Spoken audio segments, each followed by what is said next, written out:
it's just like, oh, what's up, bud? You know, it's just kind of like one of those things. He's so bad. It's Funky Kong. I played this game to get Funky Kong because he's the best. Bro, chill out. Yeah, bitch. he did.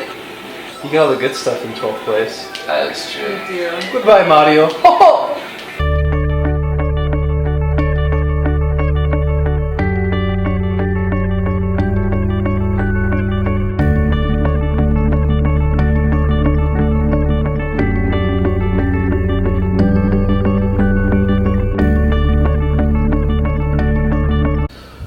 Okay, where are we going, Justice?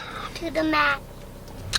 That's right, we're going to the Mac, and I think this is okay to go outside and to be active during this quarantine time. Like that's an essential ooh, I forgot the trash.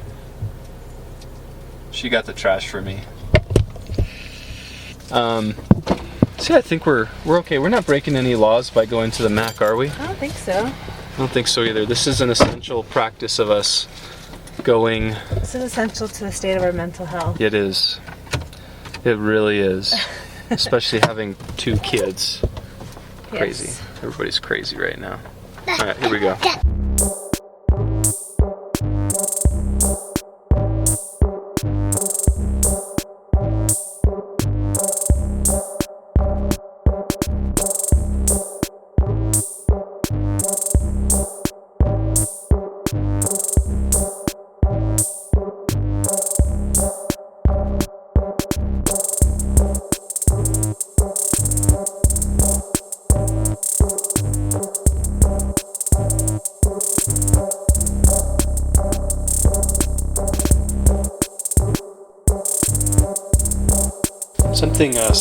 Something bad happened today.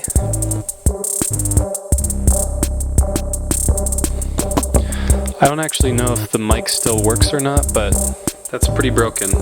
I kicked the soccer ball and the soccer ball hit the camera and hit the mic off, so I hope it still works. Okay. So I think yesterday was the governor of Colorado was like, you need to be wearing masks when you're out in public. And just had a couple ideas. Well, really one idea I want to share with you in particular that I thought would be awesome. First off, I went out yesterday and I got this bad boy. This hurts. They're really good. But I don't hear so I don't.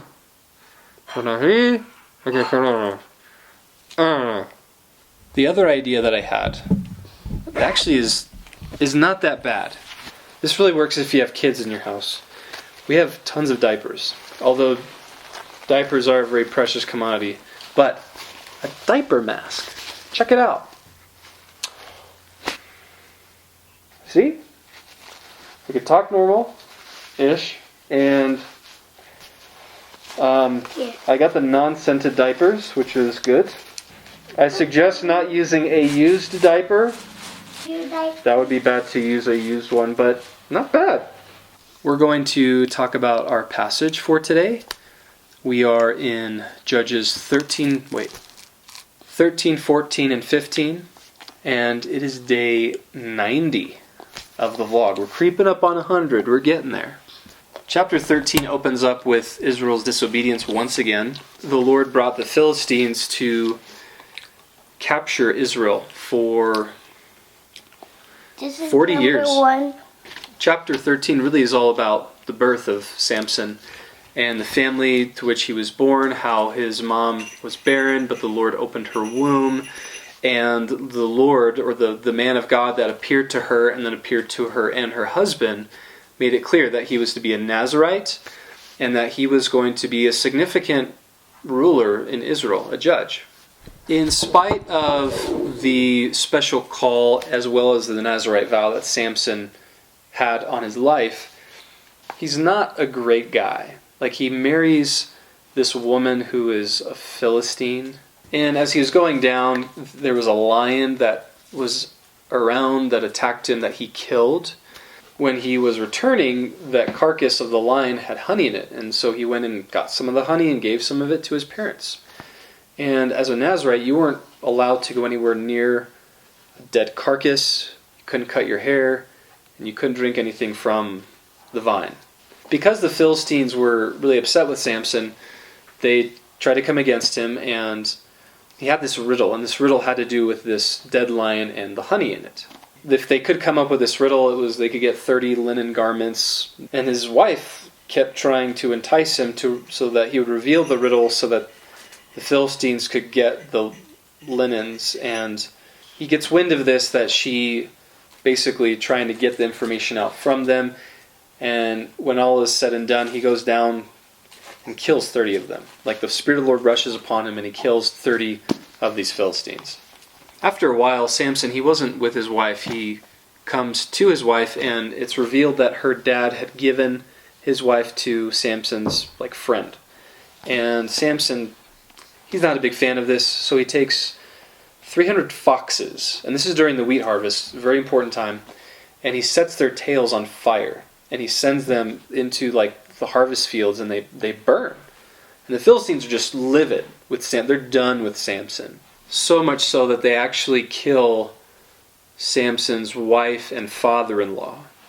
And Samson, he then goes up to this rock and basically isolates himself. And the Philistines come to the people of Judah and basically ask the people of Judah to get Samson to come out so that they can bind him. And so his brothers of Judah, they bind him, but as soon as he comes before the army of the Philistines, the Spirit of the Lord comes upon him, he breaks the bonds, and he kills 1,000 Philistines with one jawbone of a donkey. When he's exhausted, he calls upon the Lord. The Lord gives him water through a rock, kind of like a Moses type thing. And that's it for those chapters. What I found very interesting was in chapter 14, when he marries Timnah. There's a very interesting passage in this chapter. Samson, he saw this woman, he wanted to marry her even though she's a Philistine, and his mom and dad were totally against it. Rightfully so. But then verse 4 of chapter 14 says, "And his father and mother did not know that it was from the Lord, for he was seeking an opportunity against the Philistines at the time the Philistines ruled over Israel." I'm not going to get into a major discussion of how much control God had, he was almost using Samson as a puppet type figure to make all this happen. But I think what that verse reveals is, once again, God is the one that is doing the work. God is the one that is delivering. While we have these stories of Samson and his strength, and it's awesome, if it wasn't for the Lord, Samson would be nobody. We wouldn't have these stories. We wouldn't see God delivering people from the Philistines. It's God himself. And it's just a reminder, really, of what we have gone over the entire time as we've looked into Judges, is God is the one delivering his people. And it's easy for us to look at someone like Samson or these other judges and think how cool and awesome they are, and how can we be like them. And the fact of the matter is that it's God who saves. It's Jesus who saves. We trust in him and him alone.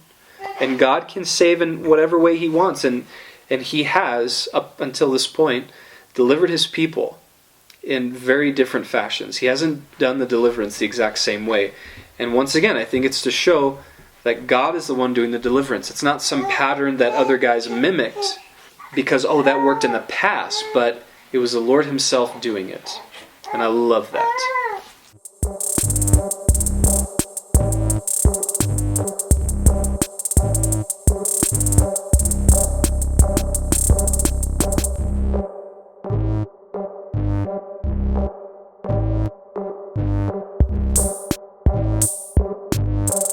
Bud is so disrespectful. I hate when people do that.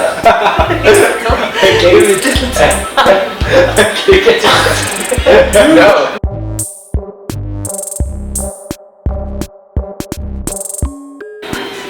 Is there other Yoshis? Is that a race? He has his own circuit? No, his own kind. Kind. Oh, species. He's a dinosaur. So yes, he's a dinosaur.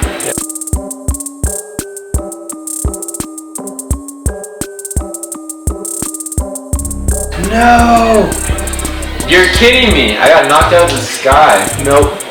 That's so mean. Sorry. That's so messed up, man.